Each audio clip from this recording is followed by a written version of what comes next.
وہ دین کی لائن ہو، چاہے وہ دنیا کی لائن ہو، بزنس کی لائن ہو، چوری کی لائن ہو، جس لائن پر بھی محنت کرتا ہے دماغ کی وہی سائٹ کھل جاتی ہے۔ اگر ہم خدمت خلق کے لیے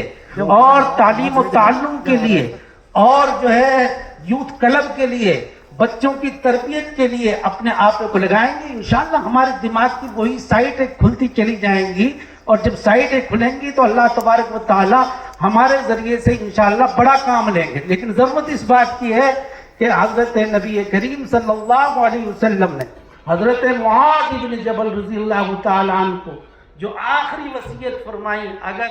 معاذ بن جبل رضی اللہ تعالیٰ عنہ کی سیرت پر بولا جائے تو بہت وقت درکار ہے، اور جن کے بارے میں نبی کریم صلی اللہ علیہ وسلم نے فرمایا اعلمہم بالحلال والحرام معاذ بن جبل، ان کو آخری وصیت جو نبی کریم صلی اللہ علیہ وسلم نے فرمائی وہ یہ فرمایا یا معاذ اخلص دینک یکفیک العمل القلیل، دین میں کام کرنے میں ہم اخلاص پیدا کر لیں،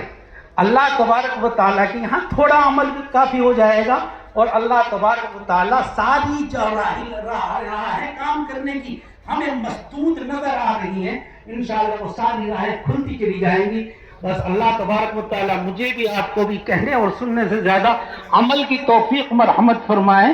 اور اس جماعت کو اور اراکین جمعیت اور جمعیت کے ذمہ داروں کو اللہ تبارک و تعالیٰ دن دونی رات چوگنی ترقی مرحمت فرمائیں، جملہ شرور و فتن سے حفاظت فرمائیں۔ وآخر دعوانا ان الحمد للہ رب العالمین۔